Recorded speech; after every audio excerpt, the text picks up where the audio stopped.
সন্মানীয় সাংবাদিক বন্ধু বান্ধৱীসকল, অসমৰ ৰাইজৰ আশীৰ্বাদ শিৰত লৈ আমি যোৱা 10 মে তাৰিখে কাৰ্যভাৰ গ্ৰহণ কৰিছিলোঁ।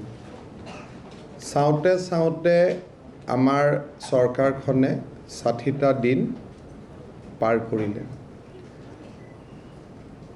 60টা দিন এনেকৈ পাৰ হৈছে যে কোভিড, বিভিন্ন ধৰণৰ সমস্যা, বানপানীৰ কাৰণে নিজকে প্ৰস্তুত কৰা, এই ধৰণে আমি দিনকেইটা পাৰ কৰিছোঁ। আৰু কাৰ্যত এই 60টা দিনত আমাৰ মন্ত্ৰীসকলে যিমান জিলা ভ্ৰমণ কৰিছে, ক'ব গ'লে পৰিসংখ্যাৰ ফালৰ পৰা সেইটো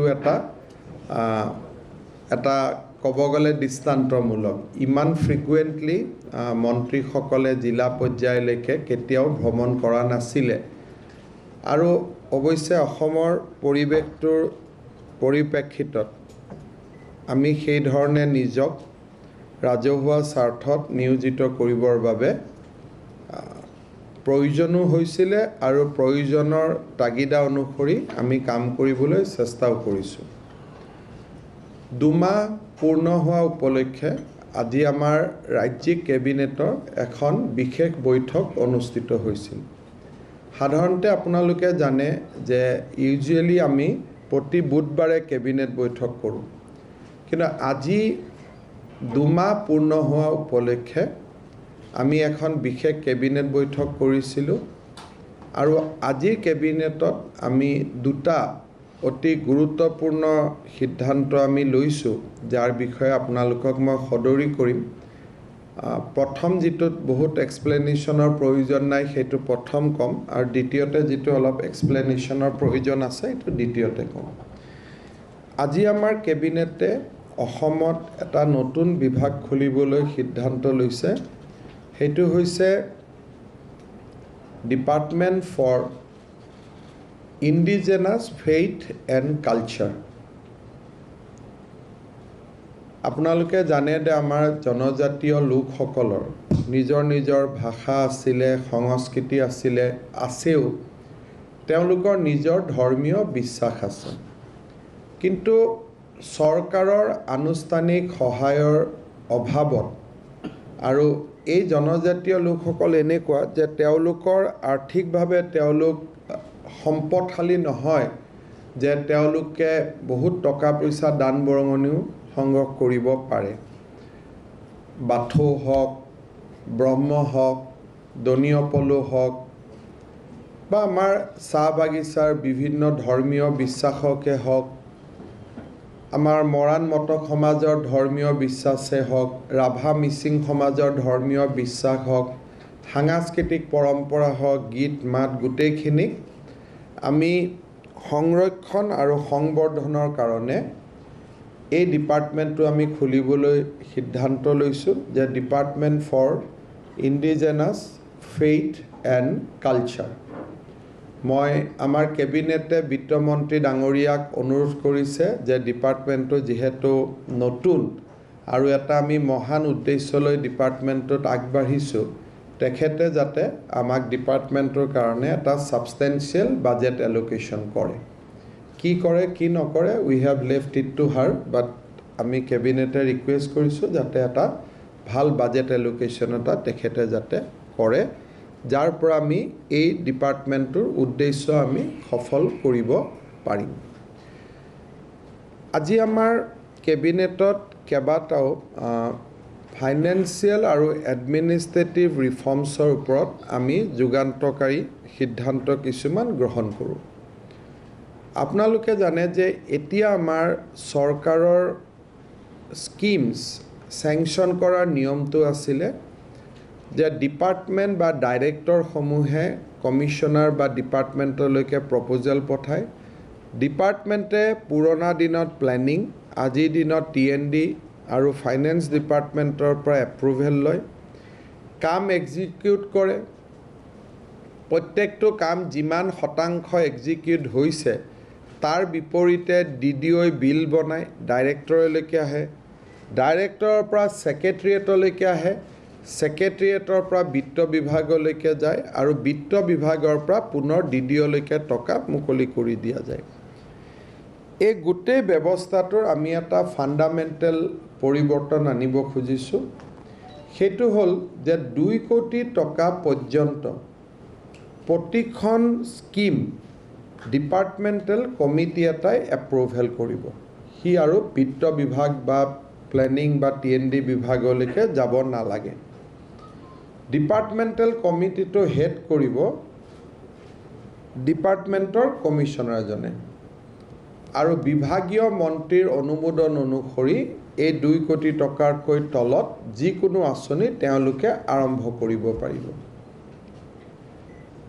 2 কোটিৰ পৰা 5 কোটিলৈ প্ৰতি শুক্ৰবাৰে এখন ষ্টেণ্ডিং ফাইনেন্স কমিটিৰ মিটিং বহিব, য'ত মুখ্য সচিবে পৌৰোহিত্য কৰিব আৰু এই ষ্টেণ্ডিং ফাইনেন্স কমিটিৰ ৰিজলিউশ্যনখিনিয়ে অনুমোদন হ'ব। তাৰ পিছত আৰু বিত্ত বিভাগ বা প্লেনিং বিভাগলৈকে কোনো নথি যাব নালাগে আৰু এই বৈঠকখন প্ৰতি শুক্ৰবাৰে অনুষ্ঠিত হ'ব for project up to 2 to 5 crores। For projects 5 crores to 100 crores, বিত্ত মন্ত্ৰীৰ পৌৰোহিত্যত এখন স্পেচিয়েল ষ্টেণ্ডিং ফাইনেন্স কমিটি হ'ব, য'ত বিভাগৰ কমিশ্যনাৰসকল মেম্বাৰ ছেক্ৰেটেৰী হ'ব। যদি ফ্লাড কণ্ট্ৰলৰ স্কিম হয়, ফ্লাড কণ্ট্ৰলৰ কমিশ্যনাৰজন, এগ্ৰিকালচাৰৰ স্কিম হ'লে এগ্ৰিকালচাৰৰ কমিশ্যনাৰজন, তেওঁলোক মেম্বাৰ ছেক্ৰেটেৰী হ'ব।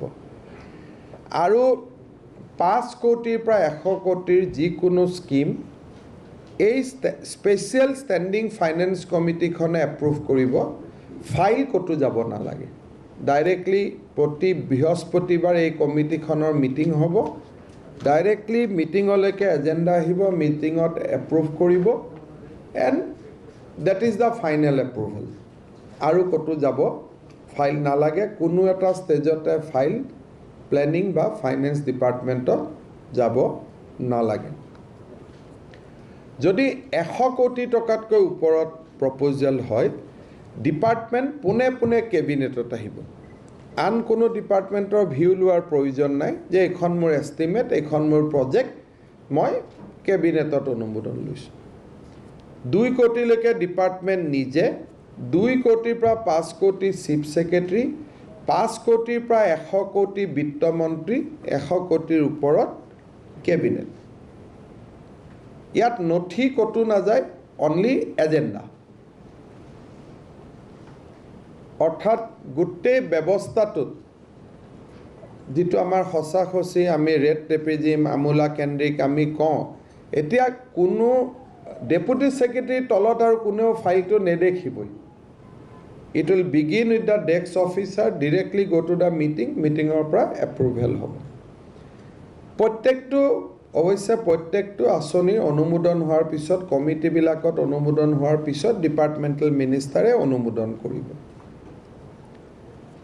যেতিয়া কাম চলিব, চলাৰ পিছত ডাইৰেক্টৰে চিলিং প্ৰপ'জেল বুলি যাক আমি কওঁ, ডাইৰেক্টলি বিত্ত বিভাগলৈকে পঠাই দিব। ছেক্ৰেটেৰিয়েটত আৰু আহিব নালাগে। PWD চিফ ইঞ্জিনিয়াৰে ডাইৰেক্টলি চিলিং প্ৰপ'জেলটো ফিন আছাম পৰ্টেলত লগাই দিব। বিত্ত বিভাগে আৰ্থিক অৱস্থা অনুসৰি চিলিং দিব। বিভাগত আৰু আহিব নালাগে। অৰ্থাৎ শিক্ষা বিভাগৰ টেটৰ শিক্ষকৰ দৰমহা লাগে, সৰ্বশিক্ষাৰ মিছন ডিৰেক্টৰে ডাইৰেক্টলি ফাইলটো লগাই দিব বিত্ত বিভাগত। শিক্ষা বিভাগত আৰু ফাইলটো আহিব নালাগে। তাৰমানে প্ৰায় 12-10খন টেবুল একেলগে নোহোৱা হৈ গ'ল। যদি PWDয়ে কিবা স্কিম কৰিছে, চিফ ইঞ্জিনিয়াৰ অফিচৰ পৰা, চিফ ইঞ্জিনিয়াৰে ফাইনেন্সিয়েল চেংচন দিয়াৰ পাৱাৰ চিফ ইঞ্জিনিয়াৰ থাকিব, based on the administrative approval. Chief ইঞ্জিনিয়াৰৰ পৰা ডাইৰেক্টলি ফাইলটো বিত্ত বিভাগত আহিব। সেইটো PW ডিপাৰ্টমেণ্ট বা মন্ত্ৰীয়ে দেখা নাপায়। আৰু অনুমোদন দিয়াৰ সময়ত ডিপাৰ্টমেণ্ট, টকা খৰচ কৰাৰ সময়ত ডাইৰেক্টৰেট। ই আৰু বিভাগত নাহে। অৰ্থাৎ কোনোবা মন্ত্ৰীয়ে যদি সুধিব লাগে আজি এইটো প্ৰজেক্টত কিমান টকা গ'ল তেওঁ ডাইৰেক্টৰকহে সুধিব লাগিব, তেওঁৰ তাত ফাইল নাহে আৰু কমিশ্যনাৰ তাতো ফাইল নাহে, ডেপুটি ছেক্ৰেটাৰী তাতো ফাইল নাহে, ডাইৰেক্টলি ডিপাৰ্টমেণ্টটো ফাইনেন্স ডিপাৰ্টমেণ্ট। অহা বছৰলৈকে গৈ এই বছৰ আমি নোৱাৰিম ডাইৰেক্টলি এক্সিকিউটিভ ইঞ্জিনিয়াৰৰ পৰা বিত্ত বিভাগ,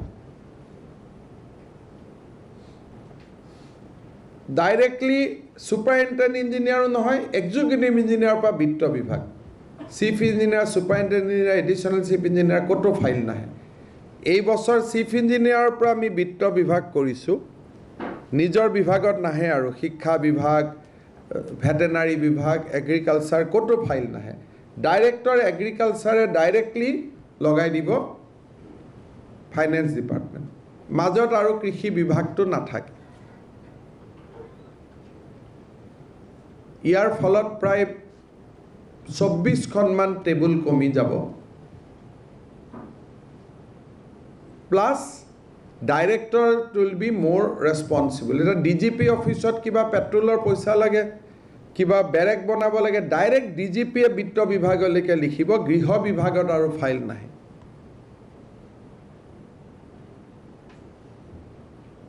চ' এইটোৰ ফলত আমাৰ ডিপাৰ্টমেণ্টত কাম বহুত কমি যাব, ডিপাৰ্টমেণ্টে মনিটৰিং, ছুপাৰভিজন আদিত বেছি সময় দিব পাৰিব। আৰু ৰেগুলাৰ স্কিমবিলাক, বৃদ্ধ পেঞ্চন, বিধৱা পেঞ্চন, টেটৰ শিক্ষকৰ চাকৰি, দৰমহা, এইবিলাকতো কমিটিটো যাব নালাগে, এইবিলাক ডাইৰেক্টলি ডিপাৰ্টমেণ্টতে এপ্ৰুভেল হৈ যাব। ইভেন চিফ ছেক্ৰেটাৰী বৃদ্ধ পেঞ্চন বছৰি 300 কোটি লাগে, গতিকে 100 কোটিৰ ওপৰৰ স্কিম যিহেতু কেবিনেটত যাব লাগে, কিন্তু এইটো যিহেতু ৰেগুলাৰ এণ্ড এষ্টাব্লিছ স্কিম, সেইটো আৰু ক'তো যাব নালাগে, মন্ত্ৰীয়ে এপ্ৰুভেল দিব, ডাইৰেক্টলি ডাইৰেক্টৰ অফ ছ'চিয়েল ৱেলফেয়াৰে বিত্ত বিভাগৰ পৰা টকাটো ল'ব, ডাইৰেক্টলি খৰচ কৰি দিব। ই আৰু ছেক্ৰেটেৰিয়েটত মুখ দেখিব নালাগে। এক প্ৰকাৰ বিত্ত বিভাগৰ কণ্ট্ৰল ব্ৰাঞ্চৰ আৰু ছেক্ৰেটেৰিয়েটৰ টেবুলবিলাক সম্পূৰ্ণ খালী হৈ গ'ল। বাট অনলি থিং যে চিফ ছেক্ৰেটাৰী আৰু বিত্ত মন্ত্ৰীয়ে অভাৰ দ্য পিৰিয়ড কাম কৰিব লাগিব। প্ৰতি বৃহস্পতিবাৰে বিত্ত মন্ত্ৰীয়ে ক'তো তোৰ ল'ব নোৱাৰে, শুক্ৰবাৰে চিফ ছেক্ৰেটাৰী ক'তো ওলাই যাব নোৱাৰে, because it is standing committee, এখন শ্লিপিং কমিটি নহয়, it is a standing committee, সদায় জীয়াই থাকিবই লাগিব এখন কমিটি। This committee can't sleep, it is a standing committee. Finally যাতে প্ৰজেক্টবোৰ ফিউচাৰিষ্টিক হয়, এইবাৰ যদি বাজেটত 100 কোটি থাকে, তেওঁলোকক আমি 200 কোটি চেংচন দিব পাৰ্মিশ্যন দিছোঁ, যাতে অহা বছৰৰ প্লেনিংটো এবছৰ আগত হৈ যায়। তাৰমানে মোক যদি এইবাৰ বাজেট দিছে মেডিকেল কলেজ এখন বনাবৰ কাৰণে 200 কোটি টকা, তেওঁলোকে দি দিব 400 কোটি টকা, এই ধৰণৰ। আৰু অফক'ৰ্ছ মেডিকেল টেডিকেল কলেজবিলাকৰ ক্ষেত্ৰত কি হয়, বাজেট 10 কোটি টকা দিয়া হয়, প্ৰজেক্টটোতো 2 বছৰ দিলেও কমপ্লিট নহয়, সেনেকুৱা প্ৰপ'জেলবোৰ ডাইৰেক্টলি কেবিনেটত গুচি যাব, যিটো লং টাৰ্ম প্ৰজেক্ট, য'ত নেকি 100-200 কোটি টকা এপ্ৰুভ কৰিব লাগিব, সেইটো টুৱাইচ দ্য নাম্বাৰ চাই লাভ নাই, this is a large project, সেইটো ডাইৰেক্টলি কেবিনেটত গুচি যাব। বাকী 100 কোটিলৈকে যিমান প্ৰজেক্ট আছে, টুৱাইচ দ্য বাজেট তেওঁলোকে দিব পাৰিব। আৰু ডাঙৰ প্ৰজেক্ট হ'লে ডাইৰেক্টলি তেওঁলোকে গুচি যাব কলৈকে, কেবিনেটলৈকে। গতিকে এই ধৰণৰ এইখন আমি অহা যিটোৱে নতুন বাজেট অনুমোদন হ'ব, নতুন বাজেটৰ পৰা আমি ইয়াত কৰিম। পোষ্ট ফিলিং আপৰ ক্ষেত্ৰত যিহেতু 1 লাখ চাকৰিৰ পোষ্ট ফিল আপৰ কথা আছে, আমি আগতে পুলিচ চাকৰি ক্ৰিয়েট কৰিলে বিত্ত বিভাগত যাব লাগিছিল, LP স্কুলৰ পোষ্ট ফিল আপ কৰিলে বিত্ত বিভাগত যাব লাগিছিল, এতিয়া আমি কৈছোঁ এইখিনি ডিপাৰ্টমেণ্টেল কমিশ্যনাৰে পাৰিব। ফৰ ভেকেণ্ট পোষ্ট ক্ৰিয়েট কৰিলে বিত্ত বিভাগত যাব লাগিব। আৰু দৰমহাৰ কাৰণেও আগতে যি SIU ক্লিয়াৰেঞ্চ লাগিছিল, বহুত মানুহে সময়ত দৰমহা নাপায়, বহুত দিন লাগে, that clearance will also be now given by the department. Finance SIU departmentত এইটো নাযায় তেওঁলোকে নিজে ক্লিয়াৰ কৰিব পাৰিব এইখিনি হ'ল আমাৰ আজি কেবিনেটত it's a very big reform সেক্ৰেটাৰিয়েটখনত বহুত কাম আমাৰ কমি যাব আৰু আমি মনিটৰিং সুপাৰভাইজিং এই কামবিলাকত আমি সময় খৰচ কৰিব পাৰিম মই ভাবোঁ যে অহা 5 বছৰত আমি কাম কৰাৰ কাৰণে আমাৰ যেটো ব্যৱস্থাই কেতিয়াবা হাত বান্ধি দিয়ে কাম কৰিব নোৱাৰি আজি we are completely bringing a huge administrative reforms যাৰ পৰা আৰু আমাৰ প্ৰজেক্ট বনোৱা ইমপ্লিমেণ্ট কৰাত আমাৰ অসুবিধা নহয় if we have money then will be able to do something পইচা নহ'লেতো একো কৰিব নোৱাৰি এইটোতো আৰু উপায় নাই পইচা থাকিলে আমি সব কৰিব পাৰিম অহা এমাহৰ ভিতৰত আমি ডেস্ক অফিচাৰৰো কেবিনেটত আমি এপ্ৰুভ কৰিম আমি স্কিম বনাই আছো যে proposal will start from deputy secretary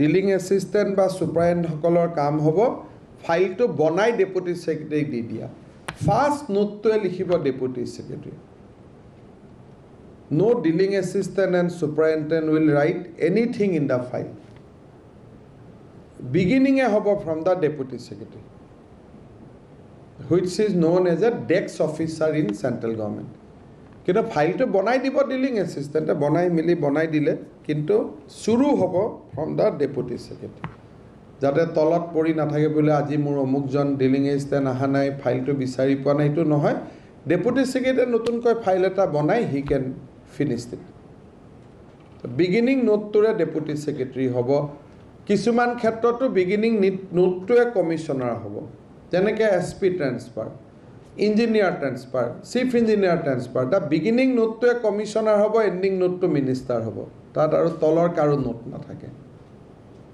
গতিকে desk officer will be dynamic the below একদম desk officer rank পাব পৰা last মানুহজন হল under secretary highest মানুহজন হ'ব ইভেন চিফ সেক্ৰেটাৰী বহুত ফাইল চিফ সেক্ৰেটাৰী ডাইৰেক্ট সিএমক দিব সিএম এপ্ৰুভ কৰিব আৰু কোনো কটো তলত ফাইলটো কটো না যায়